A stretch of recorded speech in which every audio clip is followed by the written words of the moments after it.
Hi guys, welcome to my new vlog. ಇವತ್ತಿನ vlog ವಿಶೇಷ ಏನಪ್ಪ ಅಂತಂದರೆ ಇವತ್ತು ಸ್ವಲ್ಪ ಡಿಫ್ರೆಂಟ್ ಆಗಿದೆ. ಏನು ಅಂತಂದರೆ ಈಗ ಒಂದು 15 ದಿನದ ಮುಂಚೆ ಏನಾಗಿದೆ ಅಂತಂದರೆ 3 ಜನ ಕಾಡಾನೆ ದಾಳಿಗಳಿಗಾಗಿ ಸಾವನ್ನಪ್ಪಿದ್ದಾರೆ. ಹಾಗೂ ನಮ್ಮ ತೋಟ, ಕಾಫಿ ತೋಟ, ಅಡಿಕೆ ತೋಟ ಅಂತ ನೋಡ್ಲಿಕ್ಕಾಗ್ತಿಲ್ಲ, ಅಷ್ಟರ ಮಟ್ಟಿಗೆ ಹದಗೆಡಿಸಿ ಮಡಿಕೇವೆ ಅಂತಲೇ ಹೇಳ್ಬೋದು ಈ ಆನೆಗಳ ಹಾವಳಿಯಿಂದ.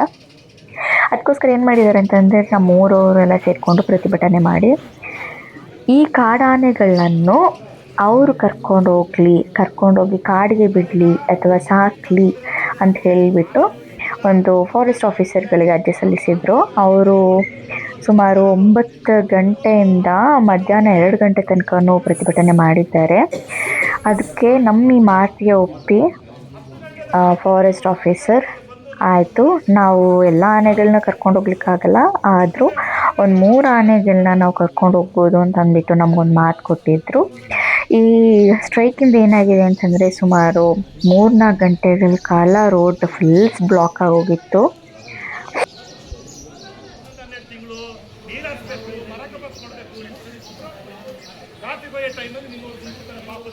ಈ ತೋಟದಿಂದ ಆ ತೋಟಕ್ಕೆ, ಆ ತೋಟದಿಂದ ಈ ತೋಟಕ್ಕೆ ನನ್ನ ತಾಂತ್ರಿಕತೆ ಏನಾಗಬೇಕು? ನಾವು ಗದ್ದೆ ನಡದೇ ಬಿಟ್ಬಿಟ್ವಿ. ನಿಮ್ಮಿಂದ ಒಂದು ಪರಿಹಾರ ಮಾಡಿ. ನಿಮಗೆ ಟಾಸ್ಕ್ ಫೋರ್ಸ್ ಆನೆ ಮಾನವ ಇದರಲ್ಲಿ ಇಷ್ಟು ದುಡ್ಡು ಬರ್ತದೆ, ಆನನ ಆ ಕಡೆ ಓಡಿಸ್ತು ಒಂದು, ಆನನ ಈ ಕಡೆ ಓಡಿಸ್ತು ಅದೇ ಆಗಿದೆ ಮೇಡಮ್. ನಮಗೆಲ್ಲ ಗೊತ್ತಿದೆ, ಅದೆಲ್ಲ ನಮಗೆ ಗೊತ್ತಿದೆ. ಬಸ್ ಇನ್ನು ಓಪನ್ ಆಗಿ ಹೇಳ್ತಿದ್ದೀನಿ, ನಿಮ್ಮ DFO ಆಫೀಸು ಏನು ಗೊತ್ತಾ, ದಲ್ಲಾಳಿಗಳ ಆಫೀಸು. ಎಲ್ಲರೂ ಬಂದವರಿಗೆ ನಾವು ಹೇಳ್ತಾ ಇರೋದು,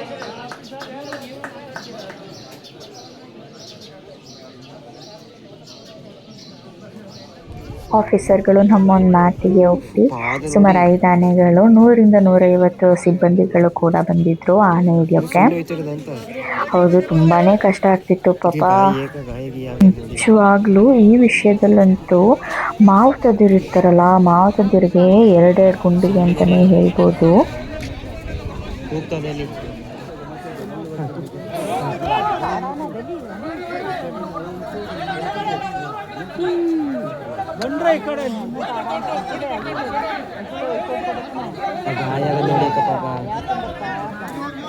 ಸೂರ್ಯೋದಯ ಆನೆ ಮಾತ್ರ ಚುಚ್ಚಿ ಗಾಯ ಮಾಡ್ಬಿಟ್ಟಿದ್ದಾರೆ. ಇವೇ ಚುಚ್ಚಿರೋದು ಈ ಆನೆಗಳು ಸುಂಬತ್ತದೆ ಬೆಳೆದು ಪಾಪ ಅಪ್ಪ ಸುಮ್ಮನೆ ಹೋಯ್ತದೆ.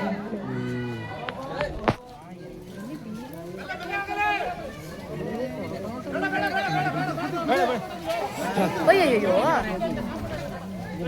ಇರಿ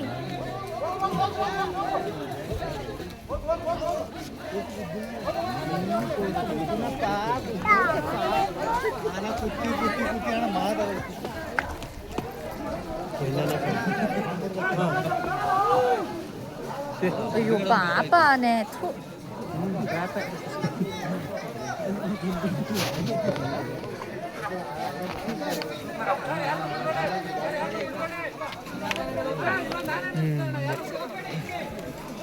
ಅದು ಕಾಳಿ ಹೆಸರು ನೋಡಿ ಗಿರಿಗೆ ಅದನ್ನ ಹಿಂಗೆ ಹೇಳ್ತೀವಿ. ಅವ್ರು ಹೇಳಿದ್ರು ಯಾರು ಬಿಟ್ಬಿಟ್ಟು ಇದು ಒಂದು ಬನ್ನಿ ಹೋಗೋದು ನಾವೇ ಇದೊಂದು ಸೀನ್ ನೋಡೋಕ್ಕೋಸ್ಕರ ಊರವ್ರು ಎಲ್ಲರೂ ಸೇರಿದ್ರು ಅಂತಲೇ ಹೇಳ್ಬೋದು. ಅಷ್ಟು ಜನ ಇದ್ರು ನೋಡಲಿಕ್ಕೆ.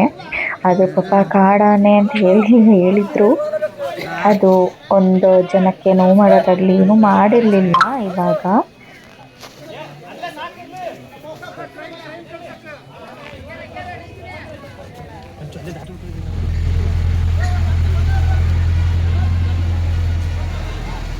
ಅಲ್ಲಿ ಮೇಲೆ ಅವರಲ್ಲ, ಅವ್ರು ಮಾತ್ರ ನಿಜ ಗ್ರೇಟ್.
ಹಾಗೆ ಬೆಳಿಗ್ಗೆ ಬೇರೆನೆ, ಅದು ಬೇರೆ ಏನು ಬೆಳಿಗ್ಗೆ ಬೆಳಿಗ್ಗೆ ಬಂದಿದ್ದು ಬೇರೆನೆ.